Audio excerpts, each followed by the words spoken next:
Hello and welcome to another edition of For the Health of It, our segment on health and wellness dedicated to getting important health information out to you and to our community.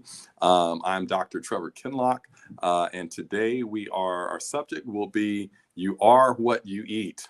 Part 2, You Are What You Eat. You all remember we had this discussion just a few weeks ago. We're picking up because it was so good, and I'm delighted to welcome back our guest presenter again, Dr. Andrea Thomas.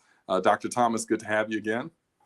Thanks for inviting me back. I'm really excited to dig a little deeper on this topic. Wonderful. Dr. Thomas has got she has a doctorate in pharmacy. She's a clinical pharmacist for over 20 years who is passionate about sharing information about healthy lifestyle changes and diet. So again, welcome, Dr. Thomas. Good to have you. You gave us great information the last time on food combinations. I remember a little bit of it, so I know you're going to continue on that today. So as we talk about You Are What You Eat, can you briefly just recap what you talked about in part 1? Can you just share in a few sentences what you essentially were telling us about the importance of food combinations?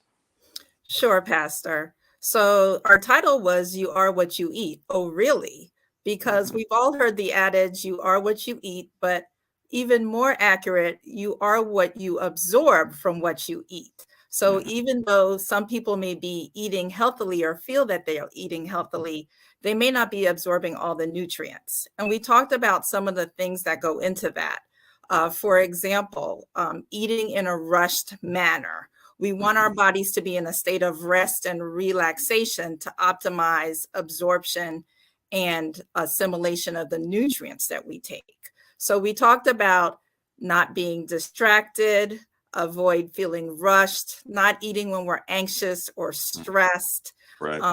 Chewing thoroughly as we put a biteful or a spoonful of food in our mouths. We should be chewing at least 20 to 30 times before we swallow, and also putting down the fork or the spoon in between bites.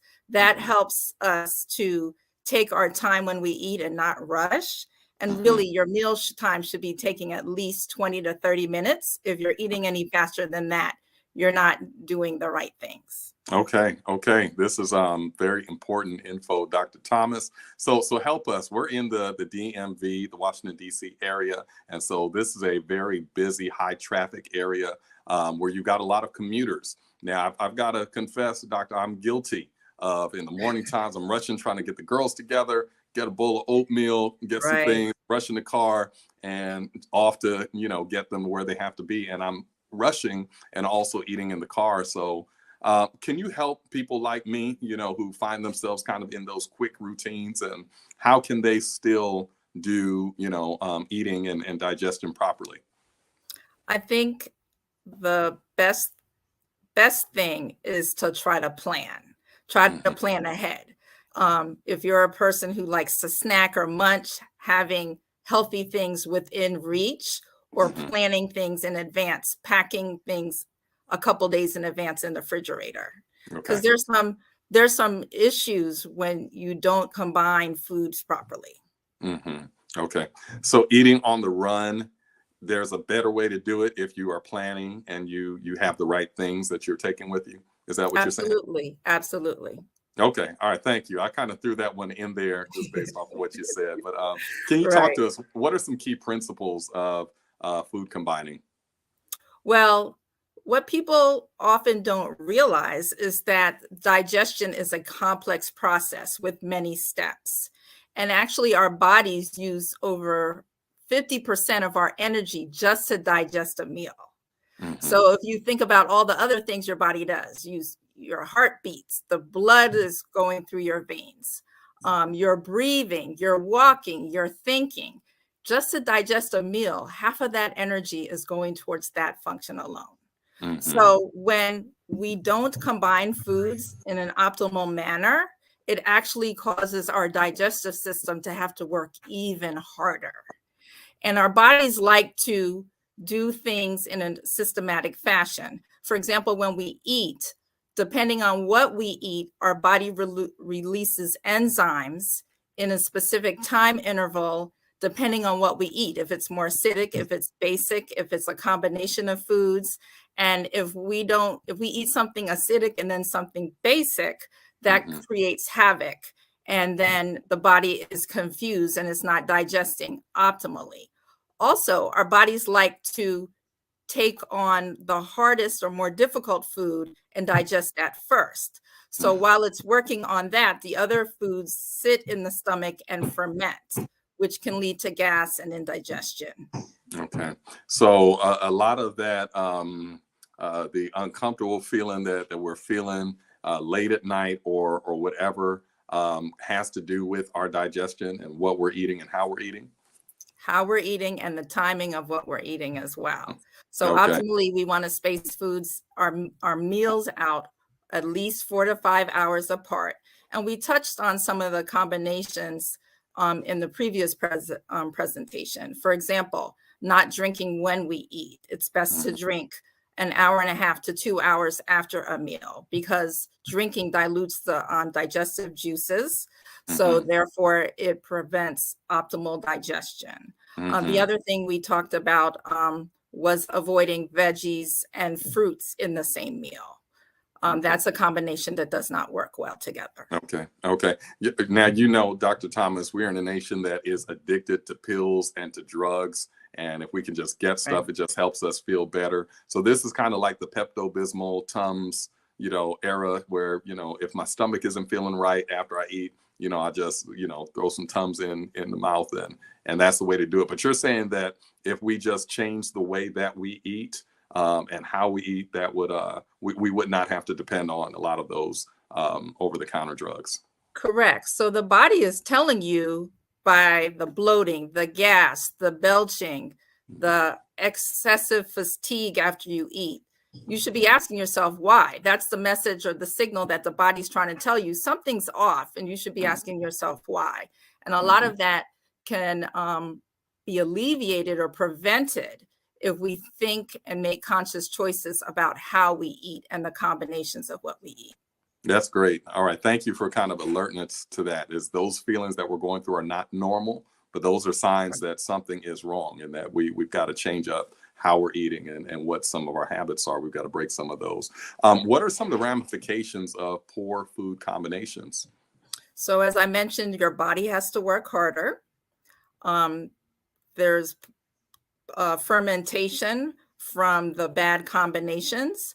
And with your body having to work harder, sometimes some of the macronutrients like your proteins and your starches, they're not breaking down fully. So therefore, if they're not breaking down fully, then your body can't digest them and absorb the nutrients from them properly.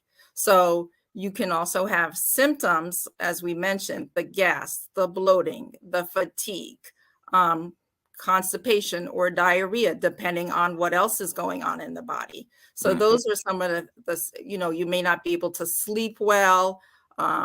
So those are some of the things that you may encounter. Okay. Can you give us some examples of some good food combinations and some examples of some bad food combinations? Okay. Well, not to be negative, I'm going to start with some bad combinations. Okay. Okay. And there are several principles, but to keep it simple, I'm just going to talk about 4 today that I think are pretty easier to remember. The first one is that when we eat proteins, we should only eat 1 at a time. So having 2 or more on the plate, like if you have a meat and beans, the body doesn't like that. And that results in the body not completely breaking down the proteins. So again, you're not getting the nutrients and the building blocks of those proteins to incorporate into your body. So that's one. Another one is dairy.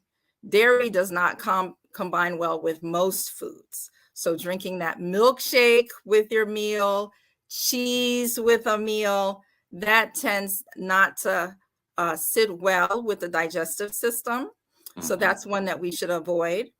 One that is very problematic, particularly in some new vegetarians, are eating highly processed foods or highly refined foods. So some people, when they go to a vegetarian diet, they start eating a lot of the meat substitutes.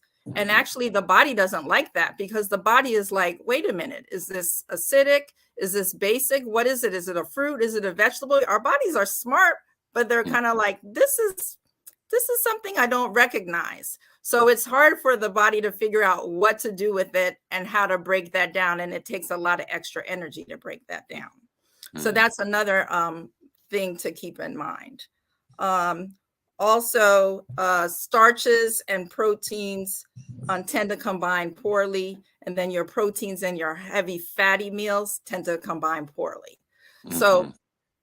that's a lot to digest right there, but let's talk about some of the positives. We mentioned in the previous presentation about fruits and vegetables. It's preferable to have fruits alone, particularly if they are the melon family. And things that are in the melon family are your honeydew melons, your Mhm. watermelons, your Mhm. cantaloupes are actually considered a melon. So Okay. there's a saying, if it's a melons alone or leave them alone, because the body likes to digest those alone Okay. or in combination with themselves. Now, Okay. fruits and veggies are only okay if it's a leafy green and a fruit. Okay. So our bodies love vegetables. So a vegetable with a starch is a good combination. A vegetable with a protein is a good combination. Mhm. Fruit like or celery, cucumber, nuts and seeds, that goes well together. And lastly, like nuts and seeds with fruit on a green salad, that's a great combination. Okay. So don't want to overwhelm you with too much. I think that's enough to digest for today. But just the Okay. takeaways are that I saw what you did there. Real good. we want to have a relaxed meal as much as possible. Try to plan, and it will start to become second nature to you and habitual, you know, Nice. to Mhm. do these things, and start to pay attention to, why do I have gas? Why do I feel sleepy? You know, because Mhm. a lot of times we're feeling sleepy is because we ate too much of two different combinations of Right. things. You know, Right. no more than 3 to 4 things on the plate, so the body is not confused with having to work hard to break down these things. Right. And start to ask yourself, why am I feeling this way? What did I eat? Was that a good combination? Did I eat too much? Did I drink when I was eating? So those Mhm. are the things we want you to just start to pay attention to your body. Very good. Very good. My mom always said food is supposed to give you energy. You're supposed to feel energy when you eat. If you're not feeling energy and you Right. feel sluggish, it says something about what you're eating. That's very true. You have a All smart right. mama. Yeah, well, she has the same passion that you have, Dr. Thomas. But you're making me hungry talking about the salads and the nuts and all that. So I'm gonna go get something to eat. Wait a second. Is it too late? I It's don't know. too late, Pastor, but if you have to Okay. eat, keep it light. Keep it light. Okay. All right. Keep it I'm light and working. keep it simple. I'm working on it. Working on it. Thank you so much, Dr. Andrea Thomas. Awesome information, very useful and helpful. I pray this is a blessing to those of you who are watching this evening, watching today. And if it has been, if this has been informative for you, and I know it has, please like, please share, please subscribe, get it out. We want to encourage sharing this information because when we know better, we do better. We So do again, that. thank you for joining us for another episode. Thank you, Dr. Thomas, for joining us and coming back. You promised that you would come back, and you did come back. So thank you for coming back and sharing this information with us. And again, thank you everyone for joining us for another episode of For the Health of It, brought to you by our Metropolitan Health Ministries. And remember, above all things, God wants you to prosper and to be in health.